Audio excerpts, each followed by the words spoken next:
Remy here, and today I'm going to talk to you about the transition from college or sixth form to university. So first of all, if you're watching this and you've already made it into university, congratulations, that's a massive achievement. If you're watching this and you're thinking about applying for university, that is also completely fine. Good for you for looking into your options, and I hope this video helps you. Number one, getting used to your environment. So one of the biggest challenges you may face from college or sixth form to university is finding your way around. You may be moving to a new city, or you may not even be sure about the one that you're already in. It can be a bit daunting for new students at university. So my top tips are: ask for a college map that shows you all of the buildings that are a part of your university. Sometimes campuses can be in different parts of the city, but they all belong to one university.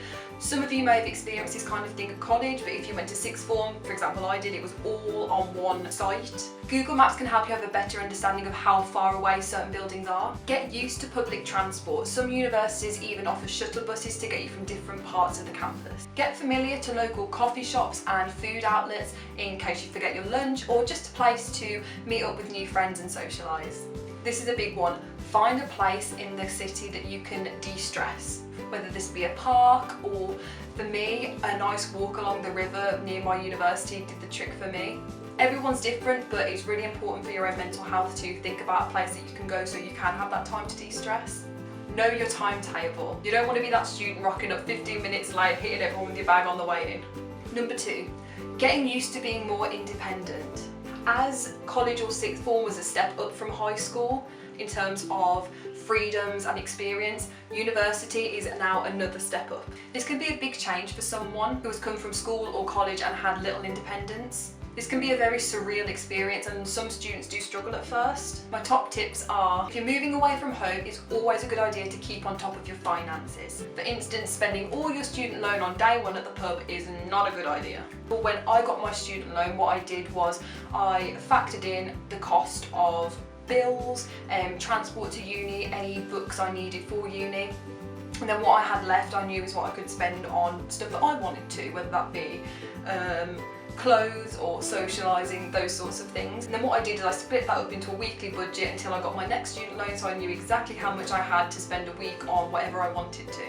Buying reusable cups is not only good for the environment, but it's good for your bank account. A lot of places like Starbucks and Costa may charge you, say, 25p for a cup, and if you're doing that every single time, that soon adds up. So there's a little tip, and you're helping the environment, which is always a good thing. Student cookbooks can also be a great thing as they're catered for a student budget. So don't go for the latest Gordon Ramsay 5-star cookbook with like lobster and caviar and stuff. Bank accounts are now an essential thing for students. They also offer excellent support for budgeting advice. Some banks offer sort of special things for opening a student account with them. For example, when I opened my account, my student account, I got a year's worth of Amazon Prime for free. So have a look into each bank account and see what they offer you. Number three, teaching styles. Coming from school, sixth form or college, you may have already experienced different teaching styles. Students, especially those that have come from school versus college, might struggle at first with university style lectures. My top tips for this are: Freshers Week is not all about collecting 2-for-1 shop vouchers for the local student bar. It's important to speak to programme leaders and personal academic tutors and student support and student ambassadors to really get a better understanding of how a university works and how a university lecture works. Turning up might be a little bit intimidating on the first day, but remember, you're all in the same boat. This is most likely all of yours first experience of a university lecture, so you're not on your own. So maybe get there a little bit earlier so you can get your seat, settle yourself down and prepare yourself for the session. This will allow you to be in the best frame of mind for the next 2 hours or however long the lecture is. Learning how best you take notes is also a key aspect to the transitioning of taught lessons. Don't worry if at first you're struggling, this is new and that's completely normal. Soon find your perfect method of note taking, and this will really help you with assignments and essays in the future. Also, many universities offer note-taking classes and essay writing courses for free, so if you're struggling, this can be really useful for you. Seminars are also a teaching experience that you'll probably experience at university. This might be a bit more familiar to you because class sizes will be smaller and students will be able to interact within these sessions. Try not to be shy, and remember, no question is a stupid question. You're there to learn. Everyone's there to learn. Number 4, making new friends. Students who have been friends since primary school may have to start again with new friendships when they get to university. this can be intimidating, especially if you've moved away from home. My top tips are: making friends at university is actually a lot easier than I thought it was going to be.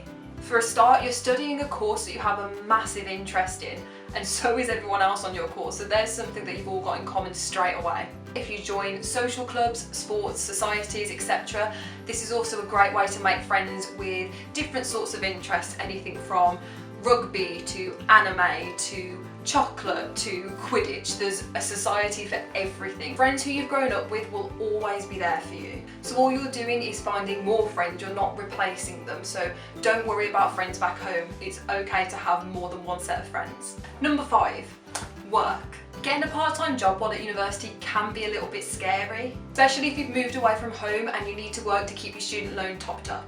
My top tips for this are: universities will have jobs on campus. Universities as employers understand that being a student comes first, so make sure you have a look for any jobs on campus, as these potentially have a bit more flexibility than jobs off of campus. Universities have a career service that supports students with employability or job queries, so make sure you make the most of this, and if you're struggling to find a job, go and speak to them.